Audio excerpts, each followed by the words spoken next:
Sa pagsisimula ng pelikula si Erica natanggal sa pagiging baseball trainer. Sa karangalan ng baseball club kung saan siya nagtrabaho, natanggal si Cesar dahilang mayari ng baseball club. Ay ayaw sa kanya dahil isa siyang Mexicano. At bumalik na lang si Cesar sa kanyang bayan sa Monterrey, Mexico dahil hirap siyang maghanap ng trabaho. Pagdating niya sa Mexico nagpasya siyang magtrabaho sa pabrika ng bakal. Lumipas ang isang taon isang grupo ng kabataan ay nakikinig ng baseball game sa radyo. Para sundan ng live isang batang lalaki pumunta sa kanyang mga kaibigan.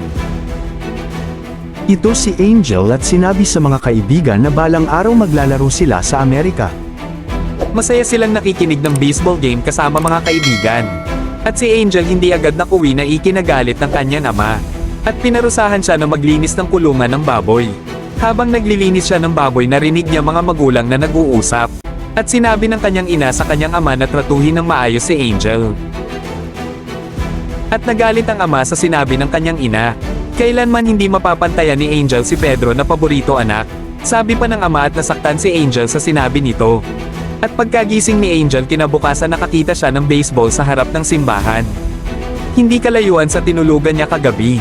At nagka-ideya siya na magpraktis sa paghagis ng bola sa bar aisles. Gayunpaman habang hinahagis niya ang bola ay pumasok sa isang bahay na ikinagalit ng nakatira dito. At ito pala ay si Cesar at galit siyang sinabihan. Nagpaliwanag si Angel na nagpapraktis siyang maghagis ng bola. Nakita ni Cesar na ang paghagis ni Angel ay mahina at walang direksyon. Dahil bigo itong magdirekta ng bola at tinuruan siya nitong maghagis ng tama. At ipinakita ang bola na kanyang nakita at namangha kanyang mga kaibigan. Dahil ngayon lang sila nakakita at nakahawak ng baseball. Sunod na araw nagbalik si Angel kay Cesar para mag-practice ulit. Naawa si Cesar sa mahinang paghagis ni Angel, at nagpasya si Cesar, naturuan niya si Angel ng tamang teknik sa paghagis ng bola. At napaisip si Angel kung bakit perpekto ang paghagis ng bola si Cesar, at kung bakit ganun siya kagaling. At kasama ni Angel kanyang mga kaibigan kinausap nila ang pari si Esteban. Na gusto nila magporma ng basketball team, at tinanong sila ng pari kung sino magtuturo sa kanila. At naisip ni Angel si Cesar. Nagmakaawa si Angel na turuan sila ni Cesar na maglaro ng basketball. Dahil sa kanyang masamang nakaraang karanasan tumanggi si Cesar kung tungkol sa basketball. At napansin ni Angel ang pagkagusto ni Cesar sa magandang si Maria. At nag-alok siya ng magandang deal kay Cesar. Natutulungan siya kay Maria at ang kapalit ay tuturuan silang magkakaibigan ng basketball. At pumayag si Cesar sa alok na kondisyon ni Angel. Sa sumunod na araw ang magkakaibigan ay naglinis sa bakanteng lupa na pwede nilang pagpraktisan. Inalis nila mga lumang gulong, mga bato drum at mga sanga ng kahoy. Pagkatapos nila malinis ang bakanteng lupa, gumuhit sila ng puting tinta para maging guhit ng kanilang baseball field. At tinawag nila si Cesar para maturuan na sila. At napansin ni Cesar kulang sa kagamitan ang mga bata. Agad kinontak ni Cesar ang dati niya kasamahan sa American Club. Nakiusap siya dito na bigyan sila ng gamit sa baseball para sa mga bata. At parehistro na rin ang mga bata para sa nalalapit na baseball little league. At pinuntahan ni Cesar si Maria at mabilis na nagkakilala ang dalawa. Inanyayahang maglakad ni Cesar si Maria. Ngunit sa kabilang banda si Maria ang nag-aya kay Cesar na kumain sa kanila. Sa kanila ng hapon at pumayag si Cesar. At binasbasan ni Padre Esteban ang baseball field. Pagkatanghali dumating si Cesar dala ang mga gamit pang baseball. Galing sa kaibigan niya sa Amerika at nagsimula na sila mag-ensayo. Ngunit nakalimutan ni Cesar ang usapan nila ni Maria. Nawalan ng gana si Maria sa pagbaliwala ni Cesar. Kinbukasan pumunta si Maria kay Cesar na kasalukuyan. Tinuturuan ng mga bata at humingi ng tawad si Cesar kay Maria. At biglang lumapit si Teo na may dalang bulaklak. At sinabi nito na kahapon pa nakahanda ang mga bulaklak para kay Maria, subalit ginabi sila sa practice, kaya hindi nakapunta si Cesar kagabi. Napatawa si Maria at pinatawad na si Cesar. Araw-araw nagpa-practice ang magkakaibigan. At dumating na ang hinihintay nilang lahat, na natanggap sila makapaglaro sa Little League. At ipinamigay na ni Cesar ang baseball at uniforme. Pagkaraan ng ilang araw nagpapaalam na si Angel sa kanyang ama suot ang kanyang uniforme para maglaro ng baseball sa Amerika. Imbes na suporta sa paglalaro ng baseball ng anak, sinabihan pa niya itong mas mabuti umalis na lang siya. Papunta na ang grupo sa Amerika. Pagdating nila sa Amerika, diretso sila sa baseball field. Nagpagulong-gulong sila sa gitna nito, ginawa nila ito, dahil ngayon lang sila nakakita ng totoong baseball field. Ilang kalabang team ang nakakita nito. At binasbasan sila ni Padre Esteban, bago ang laro. Nakaramdam ng kaba si Angel, dahil ang makakalaban nila ay may malalaking katawan. At nagumpisa na nga ang una nilang laban. At sinabihan sila ni Cesar, na hindi basehan ang forma, at laki ng katawan, para manalo sila sa atin. At sinabihan si Angel na galingan niya at talunin sila. Nagpakita ng galing ang mga bata, at nanalo ang grupo ni na Angel, kwalipikado sila sa susunod na laro. Umani ng kumpiyansa sa sarili ang panalo nilang yon. Sa sumunod nilang laban nagpakita ng kakaibang galing si Angel sa pagbato ng kakaibang teknik, na nagresulta ng kanilang pagkapanalo.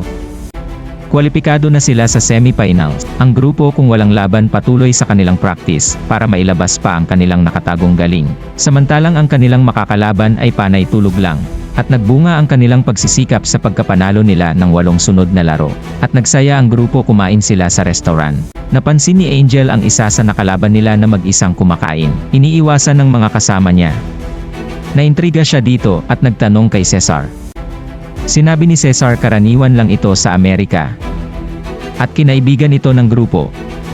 Habang nagpapahinga ang grupo sa hotel may dumating na 2 pulis. Sinabihan silang bumalik na sa Mexico, dahil expired na kanilang visa. Nagalala sina Cesar at Padre Esteban sa kalagayan ng mga bata, dahil mayroon pa semi-final na laban. Sumunod na araw nakatanggap ng sulat si Cesar galing US Embassy, na binibigyan pa sila ng karagdagang araw na makapaglaro ang grupo maliban kay Padre Esteban. Bago umalis sinabihan niya ang grupo na gawin nila lahat ng makakaya nila. Araw ng semi-final ayaw maglaro ng mga bata kung walang basbas ng isang pari. At sinabi ni Cesar sa referee na ayaw maglaro ng mga bata kung walang basbas ng isang pari. Isang hardinero ang nakarinig sa usapan ng referee at Cesar. At sinabi nito may kapatid siyang pari, at pumayag ang referee na tawagin niya ang kapatid niyang pari. Pagkatawag agad dumating si Padre Luis. Kaagad niyang binasbasan ang mga bata at masigla nang naglaro ang grupo. At gaya ng inaasahan nagpakita uli ng kakaibang galing si Angel, at sila'y nanalo. At sa Mexico pa sikretong nagbabasa ng balita ang ama ni Angel sa tagumpay ng anak at kanyang grupo. Humihikbi siya habang tinitignan ang litrato ni Angel. Nanghihinayang at nagsisisi sa pagiging masungit kay Angel. Samantala dumating na si Padre Esteban sa Mexico at nagbibigay ng sermon. Nakiusap siya sa mga tao na magbigay ng kaunting tulong para sa mga bata. Maging ang ama ni Angel ay nakitang may inilagay na bagay sa pinapaikot nila para sa donasyon. Isa pala itong kwintas na ipinabibigay kay Angel. Samantala naglakbay ang grupo ni na Cesar papuntang Texas para sa isang komperensya bago ang final game. Nagtanong ang isang reporter, anong masasabi mo Cesar sa iyong mga alaga kumpara sa makakalaban niyong team? Na malaki ang katawan at may forma at mahinahong sumagot si Cesar na pumunta sila dito para maglaro ng baseball at hindi magboxing. At dumating na ang araw penalty haharapin ni na Angel ang kasalulukuyan kampiyon. Nanood din ng laban si Maria kasama ang kanyang ama para personal na manood ng laro. Kasalukuyan namang binabasbasan ni Padre Luis ang team ni Angel at habang pinagmamasdan ni Cesar ang baseball field lumapit sa kanya ang reporter galing Mexico at ibinigay ang naipong donasyon ni Padre Esteban kasama ang kwintas para kay Angel. Samantala sa Monterrey naghahanda ang mga tao para makinig ng laban sa radyo. Pati nagtatrabaho sa paggawaan ng bakal ay naghahanda kasama ang ama ni Angel. Ngunit ipinagbawal ng may-ari at sinabihan ng ama ni Angel ang mga kasama na huwag muna silang magtrabaho ngayong araw ang lahat sa harap ng simbahan. Nag-umpisa na ang laro. Sa una maganda ang ipinapakitang laro ni na Angel at dumating ang problema ng Minduri si Ricardo na k-team ni Angel at pinalitan siya ni Enrique. Si Enrique ay nagminti sa 2 magkasunod na bola at ang pangatlong bola tinamaan niya ito ng malakas. Turuan ni Cesar ng estratehiya ang mga bata bago dumating ang huling yugto ng laban sa kanya sinabi kay Angel na siya ang susi ng tagumpay. Maghagis ka ng bola na kakaiba ang teknik, sabi pa niya kay Angel. At nag-umpisa na ang huling yugto ng laban ngunit biglang nakita ni Angel ang isang bata na karga ng kanyang ama. Bigla niyang naalala ang ama na walang pakialam sa kanya at biglang nag-iba ang paghagis niya ng bola sa alaalang yon. Napansin agad ni Cesar yon at humingi siya agad ng timeout. At tinanong niya si Angel kung bakit nawala sa tamang direksyon ang paghagis niya ng bola. At bakit hindi mo ibigay ang lahat, may problema ba, tanong ni Angel. Umaasa sa iyo ang buong team, sabi pa nito. Biglang napaiyak si Angel. Naalala ko lang ang pambabaliwala ng aking ama sa pambabaliwala niya sa akin, sabi ni Angel. Biglang naalala ni Cesar ang ibinigay na kwintas ng reporter na galing sa ama nito. At ibinigay niya ito kay Angel at sinabi, galing ito sa iyong ama, nagbago na ang iyong ama, mahal na mahal ka niya at ipinagmamalaki. Sabi pa ni Cesar kay Angel. At biglang ginanahan sa nalaman. At naghagis siya ng bola ng buong lakas at may kakaibang estilo. At sinabing, para sa iyo ito, mahal kong ama.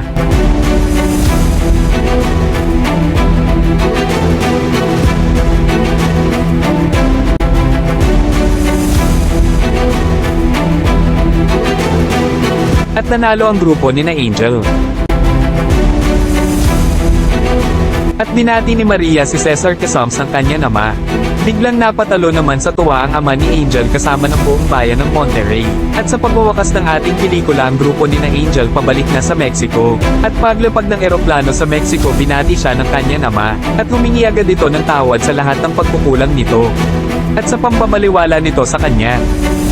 At nagyan ng buong pelikula ng ama.